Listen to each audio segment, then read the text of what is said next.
جو محمد کا نواسا ہے یہ سر اس الحسین کے عنوان سے جس سلسلہ گفتگو کا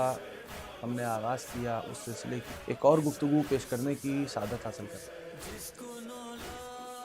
سرحائے شہداء کی شام روانگی، تاریخ طبری جلد نمبر 5، ارشاد شیخ مفید جلد نمبر 4 میں مرقوم ہے کہ ابن زیاد ملعون بنا بر روایت زجر بن قیس کے ساتھ سر امام حسین اور باقی سروں کو شام کی طرف روانہ کیا، اور ابو بردہ بن عوف ازدی اور طارق بن ابی زایان ازدی کو ان کے ہمراہ روانہ کیا۔ اسی طرح سے بحوالہ سابق جب عبید اللہ ابن زیاد خدا کی لعنت ہو اس پر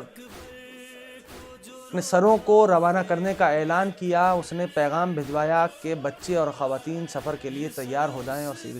سید الساجدین کے گلے میں زنجیریں اور رسیاں ڈال دی اور شمر ملعون کے ساتھ ان کو بھیجا۔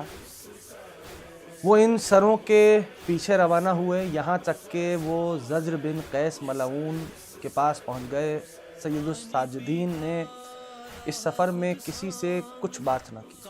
سید ابن طاووس کی روایت کے مطابق سروں کو اور اہل بیت کو اکٹھا روانہ کیا گیا۔ لہوف کی روایت کے مطابق ابن زیاد نے محفر بن ثعلبہ ملعون کے ساتھ اہل بیت کو روانہ کیا،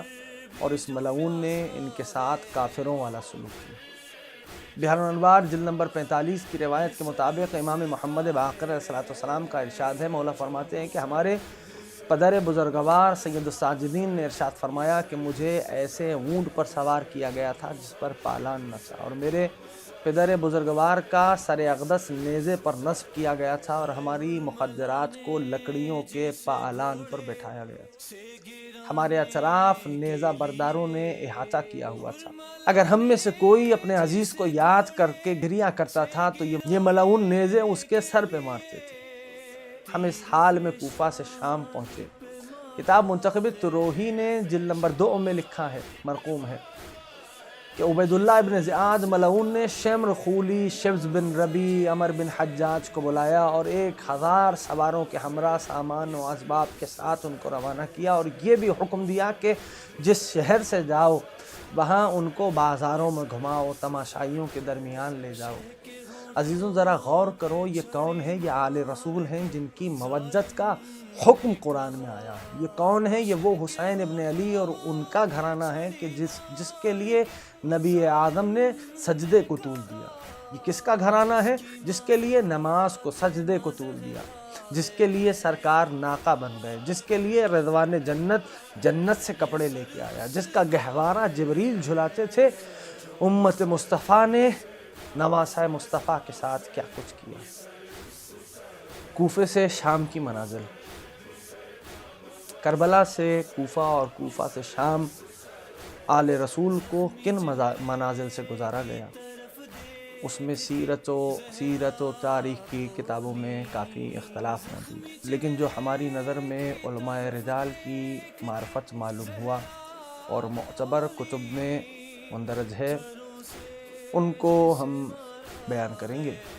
آل رسول کو کوفہ سے شام کن کن منازل سے گزارا گیا، اور کن کن مقامات پر سر سید الشہداء نے گفتگو کی، اور کس طرح آل رسول کا استقبال کیا گیا۔ منزل اول، بحار الانوار میں 45ویں جلد میں مرقوم ہے کہ پہلی منزل جہاں یہ قافلہ روکا گیا اس کا نام کتابوں میں واضح نہیں آیا، لیکن بحار کے مطابق کچھ اس طرح ہے کہ پہلی منزل پر جب وہ قافلہ یزیدیوں کا خدا کی لعنت ہو ان پر، جن کے پاس سر امام مظلوم سر نواسہ مصطفیٰ تھا، وہ اپنی سواریوں سے نیچے اترے اور ان ملعونوں نے وہاں شراب نوشی شروع کر دی۔ ناگہاں سب نے دیکھا کہ ایک غیبی ہاتھ آیا، اور اس ہاتھ نے دیوار پہ کچھ لکھا۔ لوہے کا قلم تھا، روشنائی خون کی تھی، اشعار دیوار پہ لکھے جا رہے تھے، جن کا محاصل یہ ہے کہ اے وہ امت جو حسین کو قتل کر کے ان کے نانا سے قیامت کے دن شفاعت کی امید رکھتے ہو۔ عزیزوں کتب میں یہ موجود ہے کہ یہ منظر دیکھ کر وہ ملعین وہاں سے فرار ہو گئے اور پھر کچھ دیر بعد وہاں واپس آئے۔ سوائق محرقہ میں مرقوم ہے کہ یہ اشعار لکھے گئے تھے۔ اس کے بعد ابن حجر مکی بیان کرتا ہے کہ یہ اشعار رسول اللہ کی بعثت سے 300 سال پہلے ایک پتھر پہ لکھے پائے گئے تھے، اور قمقام زخار میں بھی مرقوم ہے کہ یہ اشعار لکھے پائے گئے تھے۔ یہی بات قمقام زخار میں مرقوم ہے کہ یہ اشعار لکھے پائے گئے تھے پتھر پر، اور کسی کو یہ معلوم نہ ہو سکا کہ یہ اشعار کس نے لکھے ہیں۔ اور اسی طرح سلیمان بن یسار نے ان اشعار کے علاوہ اور کچھ اشعار کو بھی بیان کیا ہے، جن میں سے بعض اشعار کا خلاصہ یہ ہے کہ جب حاملان سر امام حسین منزل اول پہ پہنچے تو ان کو فرشتوں کے نوحہ کرنے کی آواز آنے لگی، اور وہ آوازیں یہ پڑھ رہی تھیں کہ اے وہ لوگوں جنہوں نے حق حسین کی معرفت کا لحاظ کیے بغیر حسین کو قتل کیا، تم لوگوں کو عذاب اور اللہ کے شکنجے کی بشارت ہے۔ تمام آسمان والے تم پر لعنت بھیجتے ہیں، تمہیں ملامت کرتے ہیں، ہر نبی مرسل، ہر شہید معظم تم پر لعنت کرتا ہے، تم لوگ داؤد، موسیٰ، سلیمان، عیسیٰ نبی کی زبان سے لعنت زدہ ہو چکے ہو۔ ایک اور مقام پر قمقام زخار نے بحوالہ سابق مرقوم ہے کہ یہ بھی آوازیں آئی تھیں کہ بے گمان و شک قیامت کے دن فاطمہ تشریف لائیں گی، اس حال میں کہ ان کے پیراہن پر سید الشہداء کا خون لگا ہوگا، اور وائے ہو اس پر کہ کائنات کی شفاعت کرنے والے کو جس کے دشمن ہوں، اس دن جس دن سور پھونکا جائے گا اور سب سر اٹھائے